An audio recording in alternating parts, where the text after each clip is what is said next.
Situasi saat ini belum normal. Angka kasus positif COVID-19 terus melonjak. Ruang publik di era yang disebut normal baru menurut pemerintah menjadi klaster baru penularan COVID-19. Salah satunya pasar tradisional.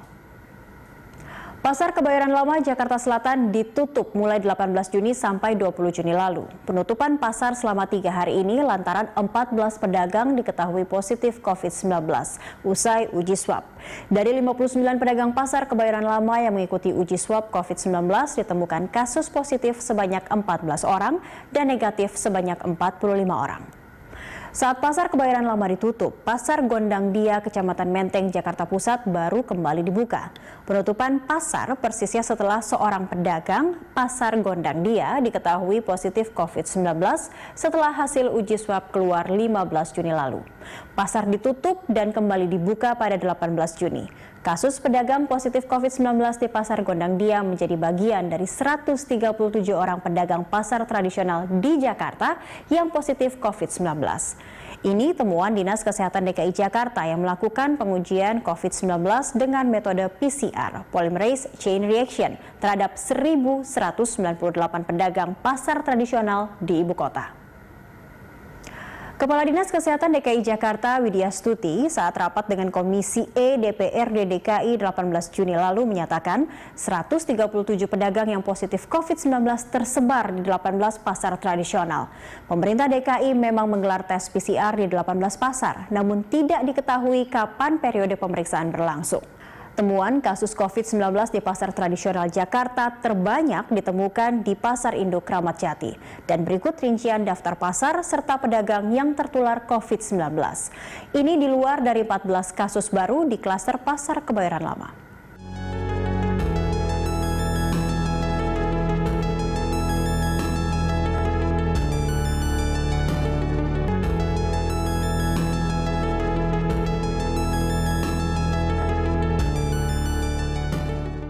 Jumlah ini diduga akan terus bertambah karena Dinas Kesehatan DKI Jakarta masih terus menggelar uji tes swab untuk para pedagang pasar tradisional. Sementara, sejak 15 Juni, Pemprov DKI Jakarta menerapkan ganjil genap di pasar tradisional yang ada di bawah pengelolaan Perumda Pasar Jaya. Toko atau kios dibuka berdasarkan nomor kios. Kios dengan nomor ganjil hanya bisa dibuka saat tanggal ganjil, begitupun dengan nomor genap. Aktivitas pasar juga dibatasi hanya antara pukul 6 pagi sampai 2 siang. Epidemiolog dari Universitas Indonesia Triyunis Miko Wahyono mengatakan pasar tradisional berpotensi besar menjadi klaster penyebaran virus corona karena kontak rate di lokasi itu sangat tinggi. Penerapan ganjil genap dianggap tidak mengurangi resiko pasar menjadi klaster penyebaran COVID-19 karena setiap hari orang yang berbelanja akan berbeda. Artinya penularan tetap bisa terjadi. Anggota Tim Komunikasi Publik Gugus Tugas Percepatan Penanganan COVID-19 Reisa Broto Asmoro mengatakan pasar tradisional rentan menjadi tempat penularan COVID-19. Salah satunya akibat sarana pencegahan yang dinilai belum memadai. Sama seperti industri pasar tradisional tak pernah ditutup untuk memenuhi kebutuhan pangan warga, selain menopang sektor perekonomian rakyat. Namun syaratnya dengan menerapkan protokol kesehatan yang pengawasannya diserahkan kepada pemerintah daerah.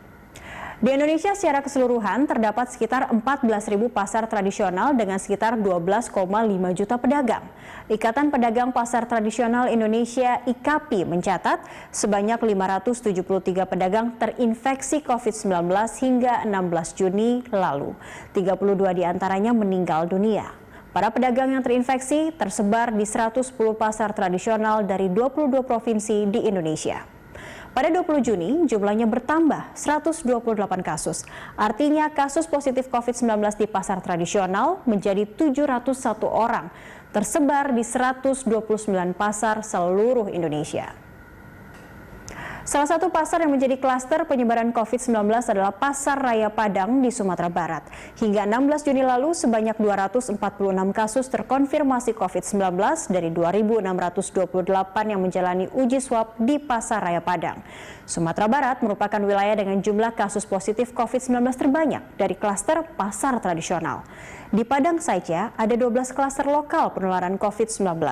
Di Palangkaraya, sebanyak 46% dari 226 kasus terkonfirmasi positif COVID-19 di ibu kota Kalimantan Tengah itu pada 16 Juni lalu berasal dari satu klaster, yakni Pasar Besar.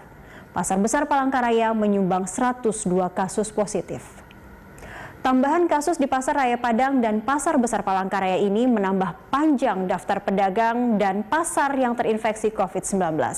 Berikut data Ikatan Pedagang Pasar Indonesia IKAPI terkait jumlah kasus positif COVID-19 di pasar tradisional yang dirilis 16 Juni lalu. Ini belum menghimpun kasus-kasus terbaru yang hingga 20 Juni menjadi 701 kasus pedagang positif COVID-19.